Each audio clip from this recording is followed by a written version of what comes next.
place of power because we are kings and our words matter.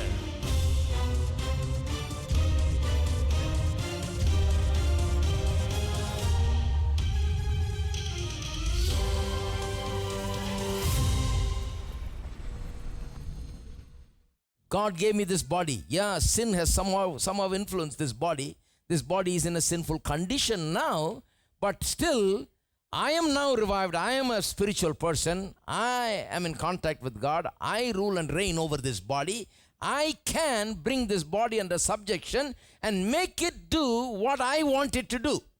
This body can serve me and serve God's purposes because I, the one living in the body, is bigger than the body. I will come and bow down at your feet, Lord Jesus. In your presence is fullness of joy. There is nothing, there is no one who compares with you. I take pleasure in worshiping you, Lord. Just worship Him. I will come and bow down at your feet, Lord Jesus. In your presence fullness of joy. There is nothing, there is no one who compares with you. I take pleasure in worshiping you, Lord.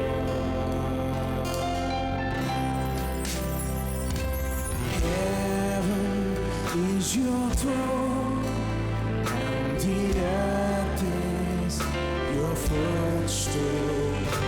Jesus, I come to bow down at your feet. Oh, how I love just to worship before you in your presence. My joy is complete. I will come and bow down at your feet, Lord Jesus. In your presence is fullness of joy. There is nothing, there is no one who compares with you. I take pleasure in worshiping you, Lord. There is nothing or no one. There is nothing, there is no one who compares with you. I take pleasure in worship. I take pleasure in worshiping. I take pleasure in worshiping you, Lord.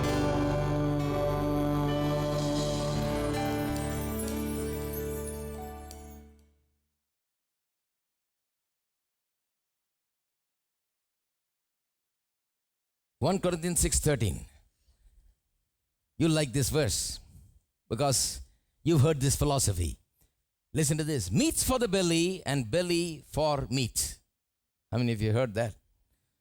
They think the stomach is there so you can put the meat in there. They think the meat is there so you can put it in the stomach. Meat and the belly matches, you know.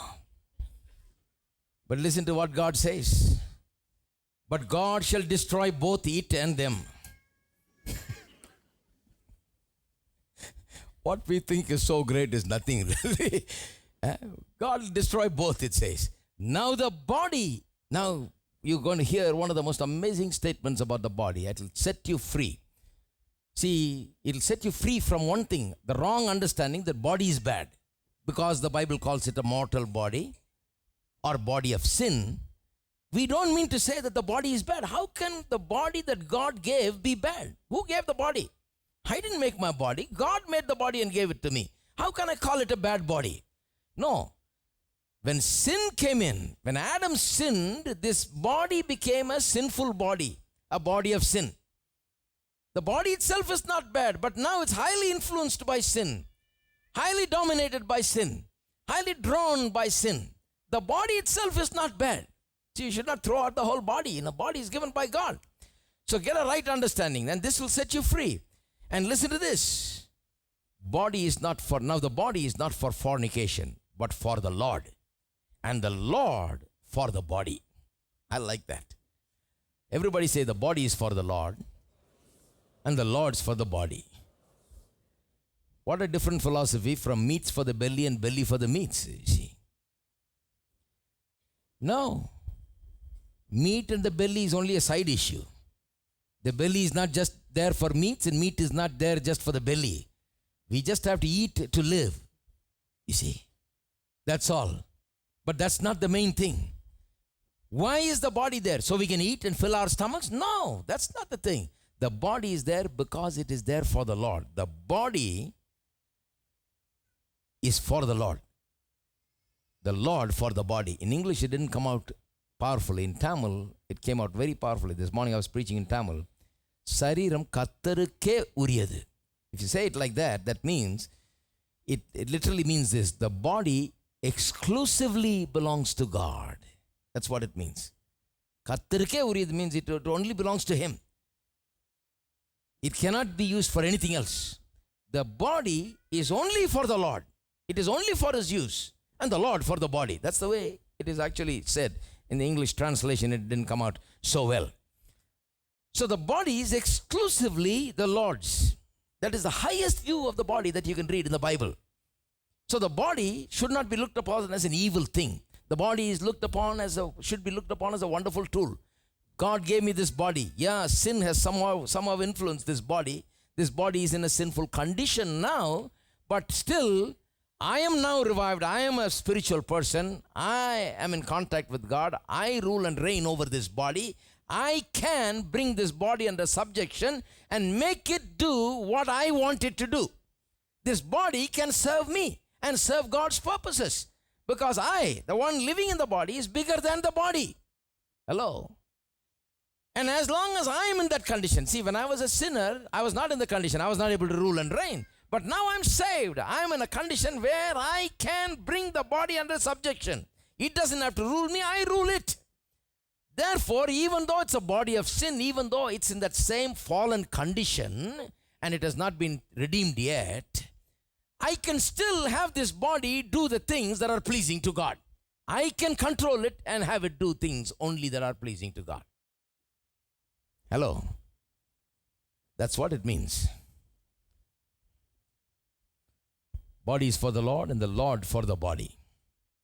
Now, read verse 15. Know ye not that your bodies are members of Christ? Shall I then take the members of Christ and make them members of a harlot? God forbid. See, when you understand that body belongs only to God, you will never participate in anything that defiles this body. Because when you have such a high view that it exclusively belongs to God, you will never want to touch a thing, anything, that will defile the body. You will never want to do anything that will dishonor the Lord, because the body is for the Lord and the Lord is for the body. See, a lot of times people don't think about it like this. When you think the body is itself evil and so on, then you're ready to use the body for all kinds of evil things because it's evil, you see. When you think that the body is for the Lord and the Lord is for the body, and even though it's in a fallen state and condition, still the body can be used for the Lord. Still, I can control it, I can dominate it, and I can dictate to it, and the body can do whatever I tell it to do, and not the body dictating to me. I can live like that. When you realize that, that is when, my friend, you will truly walk in victory. And look at this, verse 16. What? Know ye not that he which is joined to a harlot is one body, for two, saith he, shall be one flesh. But he that is joined unto the Lord is one spirit. Flee fornication. In Tamil, it says it wonderfully. Here, it's just two words, and sometimes it doesn't come out with such force. It says, வேசித்தனத்துக்கு விலகி ஓடுங்கள். Now, if you ever have to run, that's a good opportunity to run. That's not the sign, some people say, well, I was standing there and thinking, brother. And I was thinking about what you preached in June 2007. I was trying to pull out all that sermon in my mind, and I was thinking, but then this thing happened, brother. There's no time, No, the Bible doesn't say stand there and think about what Pastor Sam preached in 2007. The Bible says when it comes to fornication, take off running. Always be in your sneakers, And be ready to run and be a good runner. Take off running. Even if she's got your shirt, run. Be like Joseph. I mean, if she got everything, run still. That's not bad, Run for your life. It says flee fornication, because that's such an issue. The way it is said is so forceful. It says run because you don't want to participate in that. You don't want any part of that because that is such a dishonor to the body. The body belongs to the Lord, exclusively to the Lord, and don't under any circumstances, even if you have to run, don't under any circumstances fall for it. Amen? Then verse 19, what, know ye not that your body is the temple of the Holy Ghost, which is in you, which ye have of God, and ye are not your own? See, you are in this body, and the Holy Spirit is in you. So the body is housing you and the Holy Spirit, right? And you are not your own. Everybody say, I'm not my own. See, this is the thing. In Christian life, there's a lot of people. I've heard this attitude in the West, and now in the East also this is prevalent, This is my body, I very well do whatever I am pleased with it. Don't tell me what I can do. This is what they say. This is totally against Christian faith. I will do whatever I want with my body. I'll live as I please. This is my body, This is what they say. But sorry, there is someone that has paid the highest price for your body. He is the owner of the body. You are not free to do whatever you want with the body. There is someone that owns your body. Your body belongs to him. You can't do whatever you want with it.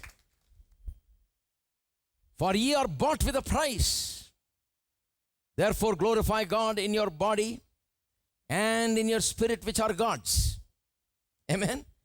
Glorify God with your body and in your spirit. So the body, it's wrong to think that the body is bad. It doesn't, don't care about the body. Don't pay much attention to the body. See, some people don't even want to give it a good soap, Because they think this is a mortal body. This is a sinful body. Don't care about this body, I remember when we were growing up, we can't even use scent, Because it's a body. It's a sinful body. Don't give it scent. Don't give it any deodorant. Don't give it even aftershave, First time I got aftershave was when I went and shaved outside, The guy put something on me. I said, boy, I feel like I went to heaven, I said, what is this? He said, that's aftershave. So I sneaked one into my house. And oh boy, they thought I was a sinner. Because you should not give anything good to the body. You can't even dress up well because of the body. This body doesn't need all this thing. Don't care about it. Don't lay in a good bed. Why do you want a good bed? We used to hear preaching about why do you need this foam bed and this cot and this AC room and all of that. Because this body is a bad body. Don't give it anything. Just give it all trouble. No good thing. Don't even give it food. That's their attitude. I had a good friend, preacher. And for a while I've not seen him, and I asked somebody, how is he doing? And the fellow said, he's dead. Don't you know that? I said, I didn't know that. So how did he die? He died fasting. That's what they said. He fasted too much. I said, why did he fast too much? Because he believes that this body must be denied all the pleasures. Don't even give it 3 times food, Just deny it food. I mean, just let the body starve and go to nothing. And it went to nothing. He's no use to God. He's gone to heaven. I don't know what good is he there now, But he's no use to God here, you see, because he's gone. As long as I'm in this body here, I'm useful to God. I can come here and preach. I can do something for you. I can go preach in this week, last week I preached here 4 sermons on Sunday. Tuesday night I preached here. Wednesday, Thursday, Friday I preached in another place. 5 hours every day. Wednesday, Thursday and Friday, and traveled all night. Went to an airport and got a plane, came back here. Last night I preached somewhere. Today I'm preaching because my body is okay. Thank God for that. My body can stand there. I'm still standing and preaching my 3rd sermon this morning. It's important for the body to be well. The body must not be treated as a bad thing. It's not a bad entity, It's not a pain and a burden, and you're not trying to get rid of it. Treat it good because it is for the Lord. Get a right attitude, my friend. Just because it's a mortal body and body of sin, don't treat it like that. It's in a fallen condition, but you can make it obey. You can make it do what you want. This body is still in a fallen condition. This body is not a body that can't face death at all. No, but I can make it go anywhere I want. I can go preach, do things with this body. In this condition, I can do it because I dictate to my body what I want to be done. I read a title of a book, I think on diet and fitness and so on. And the title was interesting. It said, "The devil wants you fat." I thought about it. The devil wants you fat. And if you think about it, that's true. The devil wants you fat because when you're fat, you can hardly, when God says, get up and go there, by the time you get up, it's over,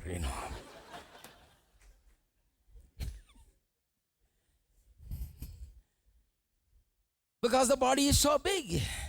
You need 2 people to help the body to get up, And when you get up, you cannot move fast because the body has got so much weight and you got to carry all this weight, and it's like, man, dragging everything, his whole household with him, because everything is just overflowing. I really believe that's true.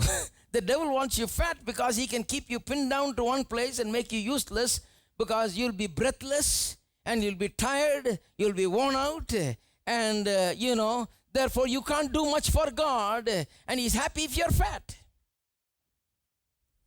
I think we'll stop with that and go to switch subject. I don't want any trouble. But think about it, really. I mean, I'm just talking about an issue. I'm nothing personal about, Just think about it. How important it is for the body to be well. Now, if I can do something to keep the body well, I must do it. I must make every effort that I can make to keep the body well, because the body is for the Lord. Now I understand why I must keep the body well, because the Lord needs the body. The body is for the Lord. He wants my body. He wants my body to be well so that I can do some things for him. I don't live for myself. I live for him. So I must keep it well. Amen? So I need to, instead of eating 6 idlis, which I'd like to, I need to stop with 2 and just take a look at the rest of the 4 and be satisfied with it. Tamil, they say, "Partale pasi thirum." Got to come to that. Go to another scripture. 1 Corinthians 9:17. 9:27 rather. 9:27. But I keep, now listen to this. This is a wonderful verse. I quoted it last week, but I'm reading it now. 9:27, 1 Corinthians. But I keep under my body. I like that. He says, he didn't say, my body is so bad, I don't give it food, I don't give it good clothes, I don't give it any comfort. Let this body go to dogs and nothing, I don't need this body. No, that's all wrong attitudes by Christian people sometimes. That leads to wrong kind of living and failure in living. Paul says, I keep my body under. This is the right attitude. I keep my body under. I keep under my body and bring it into subjection, lest that by any means, when I have preached to others, I myself should be a castaway. In other words, he's saying, I'm a preacher, and I need to watch myself, because after I've preached to everybody, I should not go to waste. Now, preachers have learned big lessons over the years. that if you're a preacher, you got to take extra time watching your body so that your body and its desires don't take over and sin does not enter through the body and take over your life, Because one preacher goes along with him, the whole crowd goes, Preacher is very important. So Paul says, I'm a preacher and therefore I'm very careful about my body. I keep my body under and I keep it and I bring it into subjection. Now in Tamil, it translated in a different way. Therefore, it has caused a lot of problem for a lot of people. It says, "En sarirathai odukkugiren." See, that's a very, those who know Tamil, they know what that is. Odukkugiren means, I literally torment my body. So, that is the thing that led a lot of Christians, spiritual Christians, to torment their body. I was preaching this week somewhere else. I said, a lot of people think the devil is the problem, witchcraft is the problem. I said, with you, the devil can even go to work, go to holidays, You don't need the devil at all. With our mouth and with our attitude, with our wrong, thinking, we give ourselves so much trouble. These people torment their bodies. Sarira odukudal, they call it in Tamil, Sarira odukudal. Some people are teaching, in Colossians, he talks about it, how that is wrong approach to the Christian faith. They go about systematically tormenting the body because they have a wrong attitude about the body. The Bible never teaches that. The Bible teaches rather a very healthy thing. That is, keep your body under your control. Keep it checked. Don't leave it unchecked. Keep it under control. Bring it under subjection. Let it obey you instead of you obeying its lusts, you obeying its desires. That's all the Bible is saying. Please understand that. You don't obey what the body says. Let the body obey what you say. Hello. That's the Bible teaching. So my aim is not to torment my body. I don't torment my body. In fact, when I go home, I put my feet up. Somebody got me a nice massager, the feet massager now. Massages up to here. You put your legs in that thing and it just does a job. My goodness, you go to sleep with that, And if my old preacher friends looked at me, they'll say, look at that worldly preacher.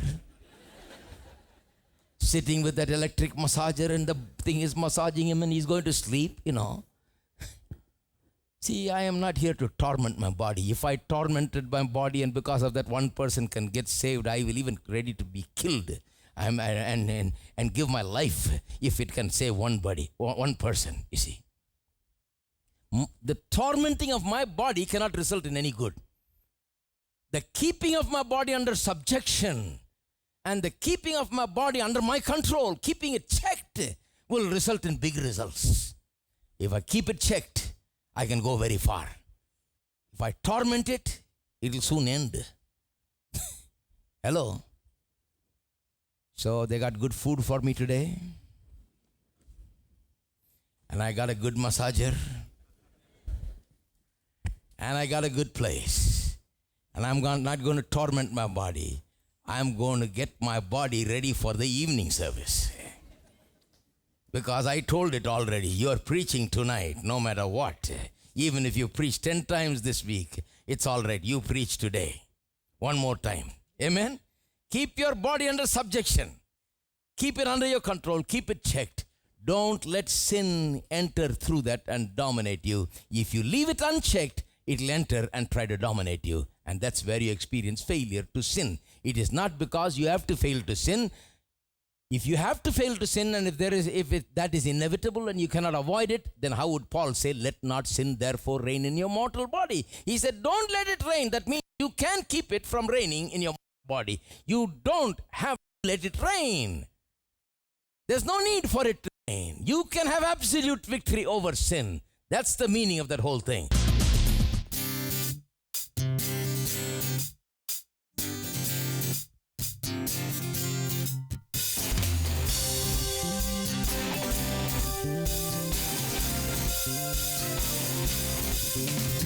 Lord, you are good and your mercy endureth forever.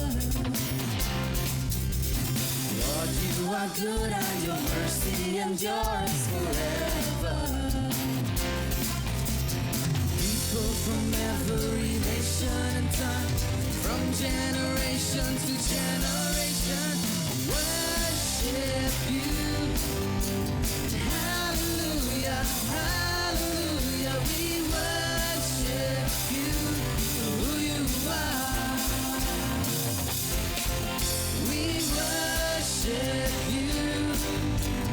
Hallelujah, hallelujah, we worship you for who you are. You are good.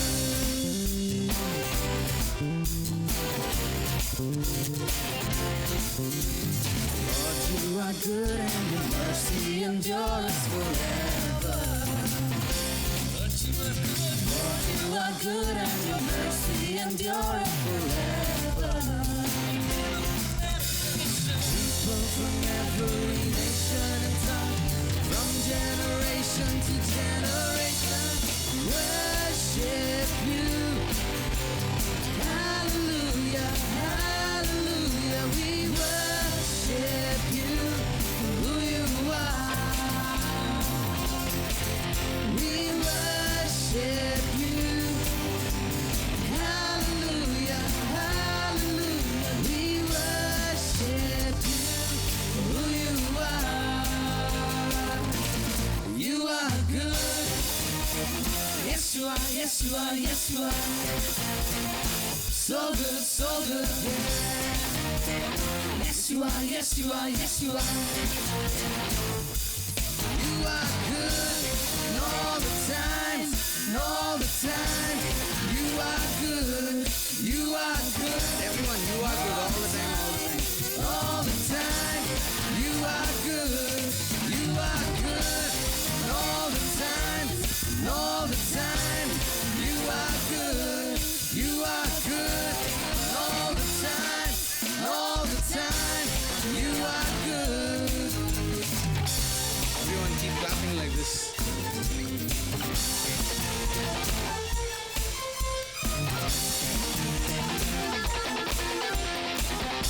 Everyone, Lord, you are good. Lord, you are good and your mercy endures forever.